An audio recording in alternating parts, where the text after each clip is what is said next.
করব 8 নাম্বার অঙ্কটা। এর আগে আমরা 7টা অঙ্ক করেছি, আজকে এই অধ্যায়ের সর্বশেষ ক্লাস। তো 8 নাম্বার অঙ্কটা যেটা আমাদের, এই অঙ্কটা হচ্ছে মূলত কিসের অঙ্কটা হচ্ছে ঋণ পরিশোধ সূচির। তো ঋণ পরিশোধ সূচির মাধ্যমে আমরা মূলত এই অধ্যায়টা শেষ করব। তো আমরা প্রশ্নটা একটু পড়ি। প্রশ্নে আমাকে কি বলেছে? প্রশ্নে বলেছে জনাব সালাম জনতা ব্যাংক থেকে বার্ষিক 8% হার সুদে, তাহলে বার্ষিক সুদের হার 8%। দ্যাট মিনস এই 8% হচ্ছে আমাদের ইন্টারেস্ট। খেয়াল করবা, রেট অফ ইন্টারেস্ট। এরপরে হচ্ছে এত টাকা ঋণ গ্রহণ করছে। এই যে ঋণ গ্রহণ করছে, এটা কি ভ্যালু? Present value. আর এটা হচ্ছে ঋণের বর্তমান মূল্য। ওকে, এখন বলছে আগামী প্রত্যেক বছর শেষে ঋণের কিস্তি পরিশোধ করেন 5 বছর। তাহলে 5 বছর, এটা হচ্ছে এন। আর এখানে বলছে কিস্তি পরিশোধ করেন। কিস্তি মানে কি ভাইয়া? অ্যানুইটি বা বৃত্তি অথবা কিস্তি। তার মানে আমরা, thank you very much Mahim Khan, অসংখ্য ধন্যবাদ। আমরা মান কিসের কিসের পেয়েছি দেখো। আমরা এই অঙ্কে পিবি এর মান পেয়েছি, আই এর মান পেয়েছি, এন এর মান পেয়েছি। তাহলে আমি বলছি যদি কখনো পিবি এর মান পাও, আই এর মান পাও, এন এর মান পাও, এককালীনের ক্ষেত্রে আমাদের কি বের হবে? এফবি বের হবে। আর এককালীন অর্থ না হয়ে যদি সমান অর্থ হয়, যেমন প্রত্যেক বছর শেষে কিস্তি পরিশোধ করছে, তাহলে কিস্তিটা সমান, তখন আমাদের এটা হবে অ্যানুইটির ভ্যালু আসবে। যেহেতু এখানে কিস্তির কথা বলা হয়েছে ভাইয়া, খেয়াল করবা, প্রশ্নটা তোমাদের একটু বুঝতে হবে। যেহেতু এখানে কিস্তির কথা বলা হয়েছে, তার মানে এটা কি হবে? অ্যানুইটি। তো আমরা এখানে কি কি পেলাম? পিবি সমান কত? 5 লক্ষ। সুদের হার আই সমান 12% বা 0.12। এন সমান 5। আর আমাদের বের করতে হবে এ। ওকে, তাহলে আমরা এই বিষয়টা একটু খেয়াল করি। তাহলে বার্ষিক বৃত্তি কি, ঋণ পরিশোধ সূচি কি, এই দুটো আমাদের নর্মাল প্রশ্ন। আসসালামু আলাইকুম সুমাইয়া ইসলাম। ওয়ালাইকুম আসসালাম। এই দুটা নিয়ে আমাদের আলোচনার বিষয় না। আমাদের 3 নাম্বার প্রশ্ন হচ্ছে ঋণের কিস্তির পরিমাণ বের করো। খেয়াল করো, তো ঋণের কিস্তির পরিমাণ যে বের করব। ওয়ালাইকুম আসসালাম, অসংখ্য ধন্যবাদ সুমাইয়া ইসলাম। যারা লাইভে আছো একটু যুক্ত হয়ে যাও, পাশাপাশি তোমরা একটু তোমাদের বন্ধু বান্ধবকে মেনশন করে দাও।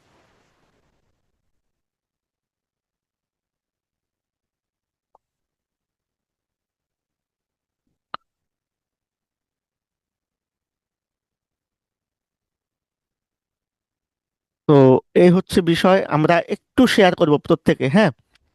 তাহলে আমরা এখানে এফবি আই এর মান পেয়েছি, এন এর মান পেয়েছি, পিবির মান পেয়েছি, আমাদের এ এর মান বের হবে। তাহলে ঋণের কিস্তির যে পরিমাণটা, সেটা আমরা কিভাবে বের করবো? দেখো, খুবই সিম্পল একটা লজিক।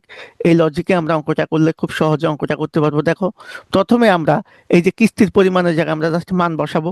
মান বসানোর পরে আমাদের এই যে এখানে কিস্তি হচ্ছে পিবি, আমাদের বর্তমান মূল্য। এরপরে সুদের হার আই 12%। 12%কে আমরা 100 দিয়ে 12কে ভাগ করলে 0.12 আসবে। বছর হচ্ছে আমাদের এর মান বের হবে। এখন আমরা সবাই জানি প্রেজেন্ট ভ্যালু অ্যানুইটির সূত্রটা কি। প্রেজেন্ট ভ্যালু অ্যানুইটির সূত্রটা হচ্ছে এ ইন্টু 1 - 1 / 1 + i² পুরাটাকে আমরা আই দ্বারা ভাগ করবো আবার। এটা এটা হচ্ছে সাধারণ বার্ষিক বৃত্তির সূত্র। তাহলে সাধারণ বার্ষিক বৃত্তিটাকে আমরা এভাবে বের করব। তাহলে আমরা পিবি অ্যানুইটি লিখলাম, লিখে, হ্যাঁ, এ 1 - 1 / 1 + i² পুরাটাকে আমরা আই দ্বারা ভাগ করব।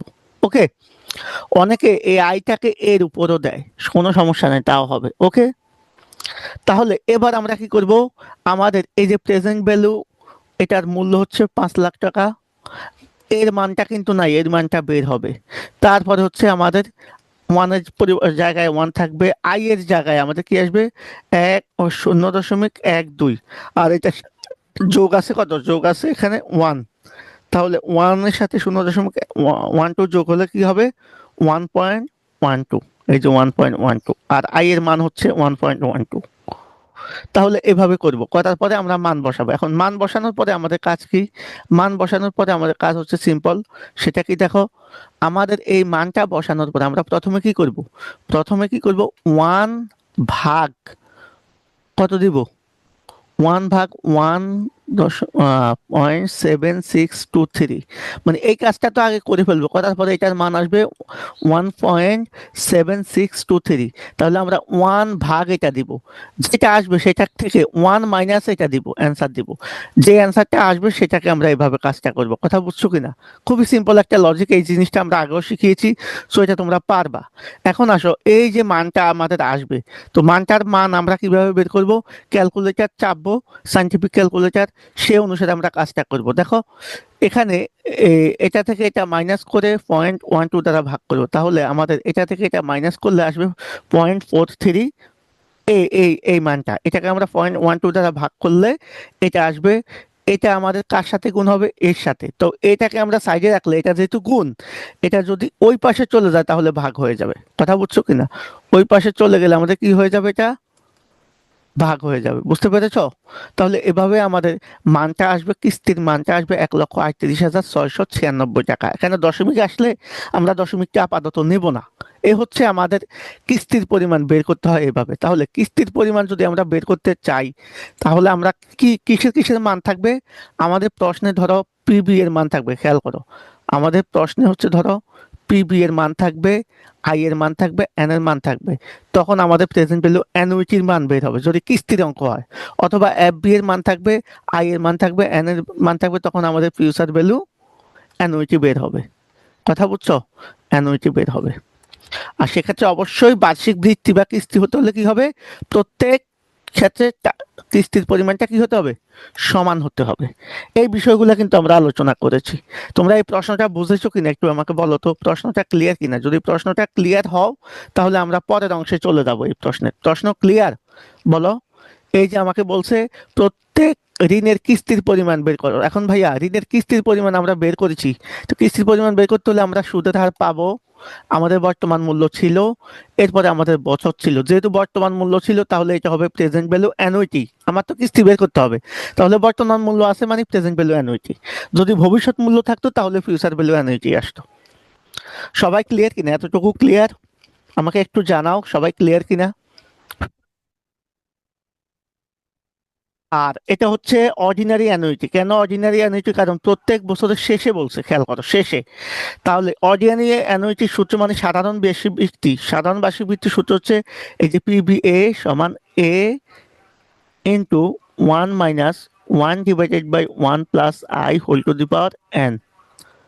এই পুরাটাকে ভাগ করবো আমরা আই দ্বারা। এটা হচ্ছে সাধারণ বার্ষিক ভিত্তির সূত্র। সবাই ক্লিয়ার? এখন এটা যদি সাধারণ বার্ষিক ভিত্তি না হতো, ধরো প্রত্যেক বছরের শেষে না বলে শুরুতে বলতো, তাহলে কি হতো? সেম সূত্র লিখতাম, জাস্ট এই সূত্রটার সাথে গুণ দিতাম 1 + i। এটা আমরা বেসিক ক্লাসে আলোচনা করেছি। কথা বুঝছো কিনা? দেখো আমাদের লাস্টের যে ম্যাথটা ঘ নাম্বার বলছে প্রত্যেক বছর শুরুতে কিস্তি প্রদান করলে কিস্তির পরিমাণ কত হবে। সেম প্রশ্ন, বাট এখানে ছিল শেষে। তো শেষে থাকার কারণে আমাদের সূত্র হয়েছে কি? Ordinary annuity. শেষে থাকার কারণে আমাদের সূত্রটা কি হয়েছে খেয়াল করো, এই যে আমাদের এই শেষে থাকার কারণে আমাদের কিস্তিটা, এই শেষে থাকার কারণে আমাদের অর্ডিনারি অ্যানুইটি হয়েছে।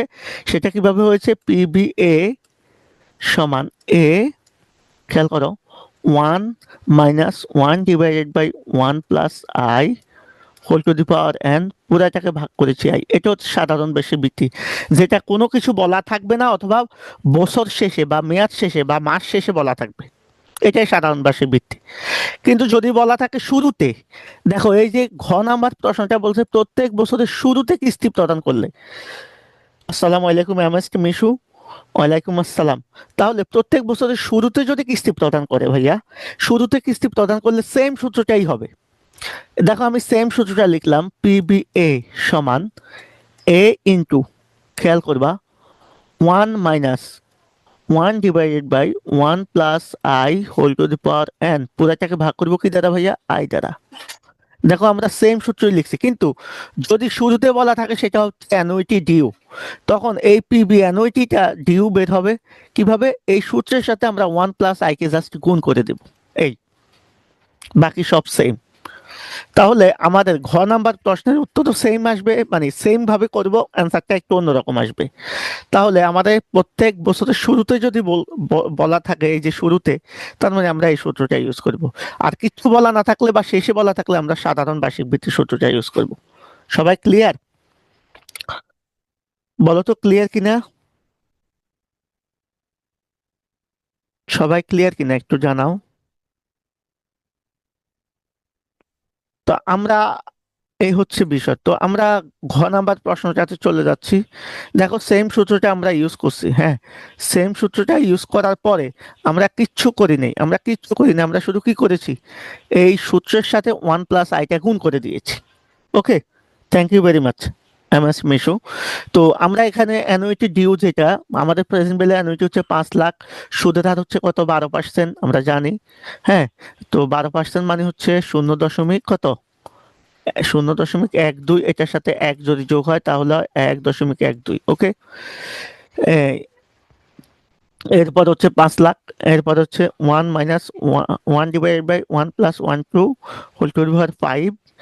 এরপরে আচ্ছা, এগুলো হচ্ছে আমাদের মান, কারণ আমরা জানি আমাদের এন হচ্ছে 5, আই হচ্ছে ধরো 0.12, তারপরে আমাদের পিবি হচ্ছে কত, 5 লক্ষ।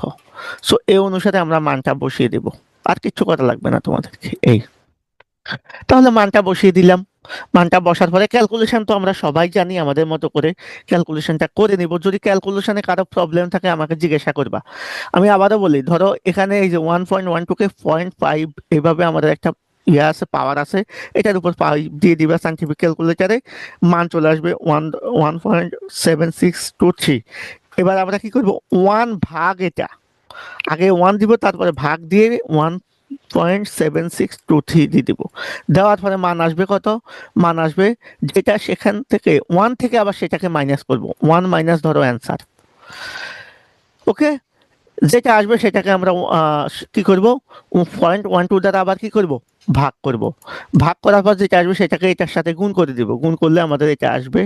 এটা এটা আসবে, এটাকে 5 লাখকে আমরা এটা দ্বারা ভাগ করে আমাদের অ্যান্সার চলে আসবে। সংক্ষেপে করলাম আর কি আমরা, ক্যালকুলেশনটা দেখালাম না অত বেশি, কারণ এটা তোমরা পারবা। ক্যালকুলেশনে কারো প্রবলেম থাকলে সেটা আমার সাথে শেয়ার করবা, তাহলে এটা আমাদের কিস্তির পরিমাণটা এরকম হবে। এখন আমরা আজকের ক্লাসের সর্বশেষ ম্যাথ করব, কারণ এই ম্যাথটা আমাদের খুবই গুরুত্বপূর্ণ, মাঝে মাঝে পরীক্ষায় আসে। এই ম্যাথটা হচ্ছে আমাদের, দেখো এই ম্যাথটা এমন একটা ম্যাথ, এই ম্যাথটা কিন্তু আমাদের অনেকবার অনেকভাবে আসে। ওকে, সো আমি যেটা রিকোয়েস্ট করবো, এই ম্যাথটা যারা পারবা তারা অনেক কিছুই পারবা। সেটা হচ্ছে, এখানে হচ্ছে মিস্টার হাসান ব্যাংক থেকে 1 লক্ষ টাকা ঋণ গ্রহণ করছে। ভাইয়া এটা কি বলতো, ঋণ গ্রহণ করছে, এটা হচ্ছে প্রেজেন্ট ভ্যালু, ধরো ঋণ, অ্যানুইটি মানে কিস্তি না, বার্ষিক সমান 4টা কিস্তিতে দিবে। এই চারটা কিস্তিতে দেওয়া মানে হচ্ছে কি, অ্যানুইটি। আর সুদের হার 8% মানে আয়। আর প্রথম কিস্তি গ্রহণের তারিখেই পরিশোধ করতে হবে। আচ্ছা, প্রথম কিস্তি যদি গ্রহণের তারিখে পরিশোধ করে, তাহলে এটাকে আমরা কি বলবো, কিস্তি যেদিন নিয়েছি সেদিনই যদি আমরা টাকাটা পরিশোধ করি, সেটাকে আমরা বলি হচ্ছে অগ্রিম বৃত্তি। কি বৃত্তি, অগ্রিম বৃত্তি বা অগ্রিম কিস্তি বা অ্যানুইটি ডিউ। তার মানে এখানে আমাদের যে অ্যানুইটিটা আসবে সেটা হচ্ছে প্রেজেন্ট ভ্যালু অ্যানুইটি, তবে অ্যানুইটির মানটা আসবে আমাদের অগ্রিম। তাহলে এখানে প্রশ্নে কার কার মান আছে, আমরা জানি প্রেজেন্ট ভ্যালুর মান আছে 1 লক্ষ টাকা, সুদের হার হচ্ছে 8%, কিস্তি হচ্ছে বছর হচ্ছে কত, 4 বছর। এই তথ্যগুলো আমরা পেয়েছি, বুঝতে পেরেছো কিনা? এই তথ্যগুলো যদি আমরা পাই, তাহলে বাকি যে তথ্যগুলো আছে সেগুলো আমরা এমনিতে বের করতে পারবো। কথা বুঝছো কিনা? তাহলে বাকি তথ্যগুলা কি দেখো, বাকি তথ্যগুলো সিম্পল, আমরা জাস্ট মানটা বসাই দিব। এখন মানটা বসাবো কিভাবে, আমাদের এই যে প্রেজেন্ট ভ্যালু হচ্ছে 1 লাখ, সুদের হার হচ্ছে 8% মানে 0.08, আর বছর 4। এখন আমরা তো জানি যেহেতু কিস্তির তারিখটা টাকাটা প্রথমেই পরিশোধ করতে হয়, আমরা প্রেজেন্ট ভ্যালু অ্যানুইটির সূত্রটা লিখবো, তবে সে অ্যানুইটি ডিউ হবে 1+i গুণ হয়ে যাবে। জাস্ট মানগুলা বসাবো, মানগুলা বসিয়ে আগের মতো ক্যালকুলেশন করব। তো ক্যালকুলেশনটা আমরা দেখালাম না, কারণ ক্যালকুলেশনটা ভাইয়া তোমরা পারবা। সো এটাকে নতুন করে দেখানোর কিছু না, ক্যালকুলেশনটা আমরা প্রথম ক্লাস থেকে দেখিয়ে আসছি, তোমরা পারবা। এখন আমাদের এই যে কিস্তির পরিমাণটা কত আসে, আমরা সেটা নিয়ে একটু কথা বলবো। এই কিস্তির পরিমাণ আসে ভাইয়া হচ্ছে আমাদের কত, দেখো কিস্তির পরিমাণটা আসে আমাদের 27,955.63। এখন 6-3 যদি হয়, দশমিকের পরে যদি 5-এর বেশি হয়, খেয়াল করবা 5 + 5-এর বেশি যদি হয়, তখন আমাদের মেইন টাকার সাথে আমরা 1 টাকা যোগ করে ফেলবো, অর্থাৎ 27,955 জায়গায় এখন আমরা কত লিখবো, 956, কারণ দশমিকের পরে 6-3 আছে, 5-এর বেশি হলে আমরা এক করবো। তাহলে এখন আমরা কিস্তি পেয়ে গেছি। এখন আমাদের ঘ নাম্বার প্রশ্নটা হচ্ছে আমাদের ঋণ পরিশোধ সূচি বের করার জন্য। তো ঋণ পরিশোধ সূচি বা যদি তালিকা আমরা বের করতে চাই, খেয়াল করবা, তখন আমরা এরকম একটা ছক করব। ওকে, কারণ আমাকে প্রশ্নে বলছে ঋণের কিস্তিতে আসল এবং সুদের পরিমাণ দেখাইতে। এটা বলা মানেই আমাকে হচ্ছে কি করতে হবে, ঋণ পরিশোধ সূচি করতে হবে, একটা ঋণ পরিশোধ সূচি বা তালিকা। তো ঋণ পরিশোধ সূচি বা তালিকা যদি আমরা করি, তালিকাটা হবে এইরকম, 6টা ঘর হবে। কি কি? প্রথমে ক্রমিক নং বা বছর হবে, এরপরে ঋণের পরিমাণ, কিস্তির পরিমাণ, সুদের পরিমাণ, আসলের পরিমাণ, সমাপনী ঋণের পরিমাণ। তো প্রত্যেকটা জিনিস কিভাবে হবে আমরা একটু দেখি। প্রথমে যে আমাদের কি হবে, বছর, বছর তো আমরা জানি।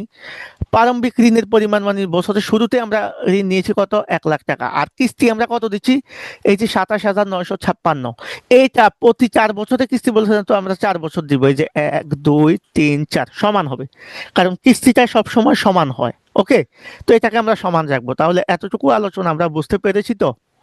যদি এতটুকু আলোচনা বুঝতে পারি, তাহলে কিন্তু আমরা বাকি আলোচনায় যাইতে পারবো খুব সহজে। দেখো, এখন আমরা ব্যাখ্যায় চলে যাই। ব্যাখ্যাটা কি দেখো, আমাদের এই যে ঋণের পরিমাণ আমরা প্রথমে 1,00,000 টাকা পেয়েছি, খেয়াল করো। সুদের হার কত পার্সেন্ট ভাইয়া? সুদের হার হচ্ছে আমাদের ধরো 8%। এখানে কি সুদের হার 8% ছিল? আমরা একটু দেখে আসি সুদের হার কত পার্সেন্ট ছিল। ওকে, এই যে আমাদের 8% সুদ, দেখছো? আমাদের কিন্তু সুদের হার কত পার্সেন্ট, এই যে আমাদের সুদের হার হচ্ছে কত পার্সেন্ট ভাইয়া, 8%, এই যে 8%। ওকে, তার মানে সুদের হার ঠিক আছে। তো সেক্ষেত্রে আমরা কিস্তিটা কিভাবে বের করবো, দেখো। কিস্তিটা বের করবো হচ্ছে খুবই নর্মাল একটা ওয়েতে। তো প্রথমে আমরা যদি একটু থিঙ্কিং করি, দেখো থিঙ্কিংটা কি হচ্ছে। আমি যদি একটু এটাকে সুন্দর করে সাজিয়ে লিখি, আমার কিস্তি হচ্ছে কত, 1,00,000। আর সরি, ঋণ হচ্ছে 1,00,000। প্রত্যেক বছর কিস্তির পরিমাণ কিন্তু সেম থাকবে, 27,956, 27,956, 27,956। ওকে, এটা বসিয়ে দিব। যেহেতু এটা আমাদের অগ্রিম বৃত্তি, মানে আমি যেদিন ঋণ নিয়েছি সেদিনই কিস্তি দিয়ে দিয়েছি, তার মানে এখানে প্রথম বছর 0। যদি অগ্রিম না হয়, সাধারণ বৃত্তি হতো, তাহলে প্রথম বছর আমরা 1 লিখতাম, কারণ আমি যেদিন ঋণ নিয়েছি সেদিনই কিস্তিটা 27,956 টাকা দিয়ে দিয়েছি। তো ওই, তাহলে ওই দিন কি আর সুদ আসবে? এই টাকার উপর কি আর সুদ আসবে? আসবে না। তাহলে কি হচ্ছে, আমাদের এটার উপর আর সুদ আসতেছে না। দ্যাট দ্যাট মিনস আমরা কি করব, এই 1,00,000 টাকার উপর প্রথম 0 বছরে আমাদের সুদ হবে না। তাহলে আসল কত, যে টাকাটা আমরা দিচ্ছি এখানে তো আর সুদ দিই নেই, কারণ শুরুতে আমরা দিয়ে দিয়েছি। সো এটাই হচ্ছে আসল। মাথায় রাখবা, সমাপনী ঋণ বের হবে কিভাবে, আমাদের এই যে আমাদের প্রারম্ভিক ঋণ, এই প্রারম্ভিক ঋণ থেকে আমরা আসল মাইনাস করব সবসময়। তাহলে প্রারম্ভিক ঋণ আছে 2 নাম্বারে, আসল আছে কয় নাম্বারে, 5 নাম্বারে। সেজন্য আমরা সবসময় মাথায় রাখবো 6 নাম্বার বের করতে হলে 2 থেকে 5 মাইনাস করব। অর্থাৎ সমাপনী ঋণ যদি আমি বের করতে চাই, তাহলে আমার ঋণের প্রারম্ভিক পরিমাণ থেকে আসলের পরিমাণটা বাদ দিতে হবে। তার মানে আমার প্রারম্ভিক ঋণ আছে কত এখানে ভাইয়া, আমার প্রারম্ভিক ঋণ আছে এখানে 1,00,000, আর আসল আছে 27,956। তাহলে আমি কি করব, এই 1,00,000 থেকে 27,956 মাইনাস করলে আমার 72,044 আসবে। এটা হচ্ছে আমার প্রথম বছরের সমাপনী ঋণ। মাথায় রাখবে, এই প্রথম বছরের সমাপনী ঋণটাই পরের বছরের প্রারম্ভিক ঋণ হয়ে যাবে, কারণ আসল তো আমরা এত টাকা পরিশোধ করে দিয়েছি, সেটার উপর আর সুদ হবে না। তাহলে এই যে সমাপনী ঋণ ছিল কত, এই যে সমাপনী ঋণ ছিল আমার 72,044 টাকা, এটা দ্বিতীয় বছর, মানে আমরা এখানে 1 লিখবো, কারণ প্রথম বছর বলতেই এটা হবে এখন, কারণ 0 বছরেই তো আমরা প্রথমে ঋণের টাকাটা পরিশোধ করে দিয়েছি। তাহলে এটা 72,044 টাকা হবে। এটাকে এবার আমরা তো কিস্তির পরিমাণ সবসময় সেম থাকবে, এবার সুদের পরিমাণ কিভাবে হবে, সুদের পরিমাণ আমরা এই টাকার উপর কি দিব, 8% গুণ করব। দেখো, 4 সমান 2 ইন্টু 8%, 2 মানে হচ্ছে আমাদের ঋণের পরিমাণ, আর এটার উপর 8% সুদ।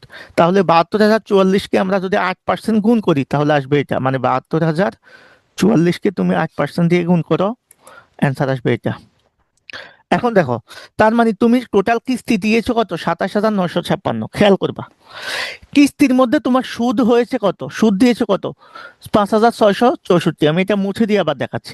তুমি টোটাল কিস্তি দিয়েছো এই বছর 27,956, এর মধ্যে সুদ ছিল কত, 5,700 64, তার মানে আসল কত?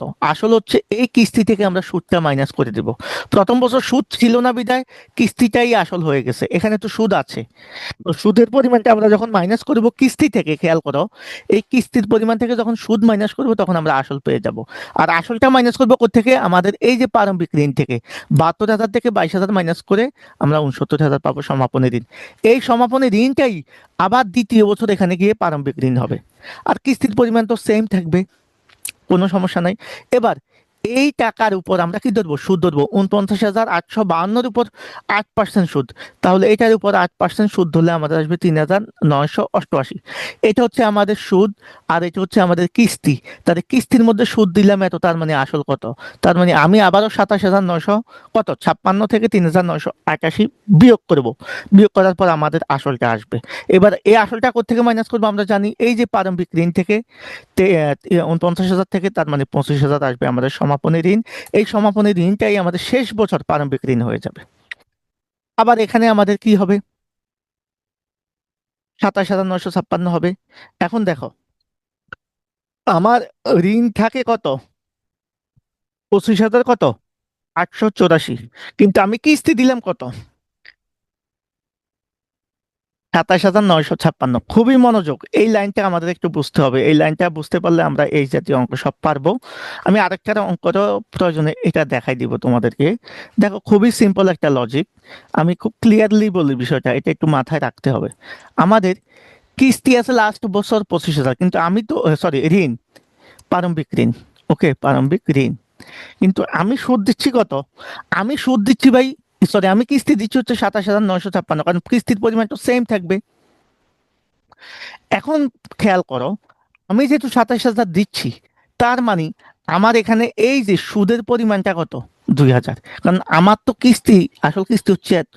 তাহলে লাস্টের বছর সুদ কিন্তু আমরা এটার উপর আর বের করা লাগবে না। আমরা কি করব? কিস্তি থেকে আমরা কি করব?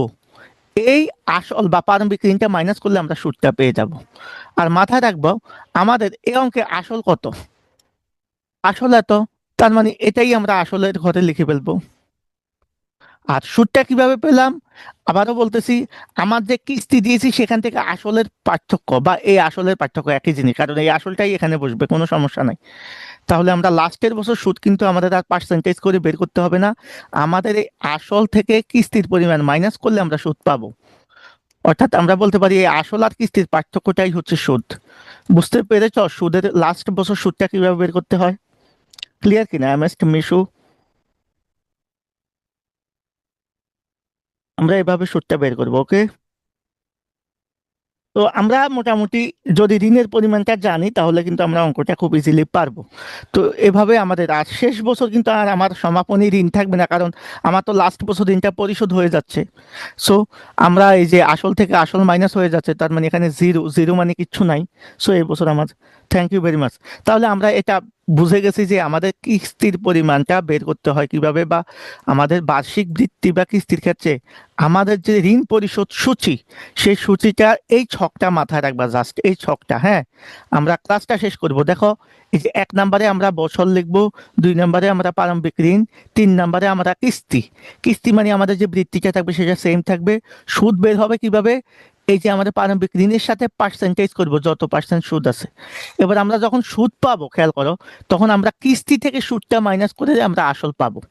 এই আসলটা আমরা মেইন ঋণ থেকে মাইনাস করলে আমরা সমাপনী ঋণ পাবো, সেটাই পরের বছর আবার প্রারম্ভিক ঋণ হবে।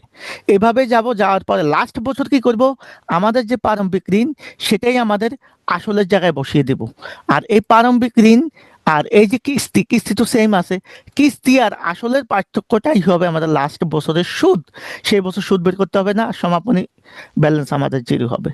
এভাবে আমরা ঋণ পরিশোধ সূচি তৈরি করব। তো আজকের ক্লাসের মাধ্যমে আমরা কি করলাম? আমরা সকল ধরনের এই যে ম্যাথমেটিক্যাল প্রবলেম আছে সব নিয়ে আলোচনা করলাম।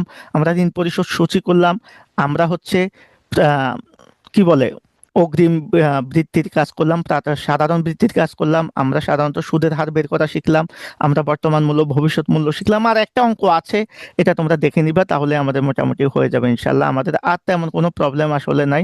ফিউচার ভ্যালু অ্যানুইটির কাজও আমরা সেম ভাবে করব। সো এই হচ্ছে বিষয়। তো আমরা যারা মোটামুটি অঙ্কটা করেছি সবাই বুঝতে পারবো আশা করি। তো সবাইকে রিকোয়েস্ট করবো যারা অঙ্কটা করেছো সবাই একটা বিষয় মাথায় রাখবা যে আমাদের এই ক্লাসগুলো কিন্তু তোমাদের জন্য নিয়মিত হচ্ছে, তোমরা অবশ্যই ক্লাসে থাকবা। তো প্রত্যেককে ধন্যবাদ জানিয়ে আমি ক্লাসটা এখন শেষ করছি। আল্লাহ হাফেজ, আসসালামু আলাইকুম।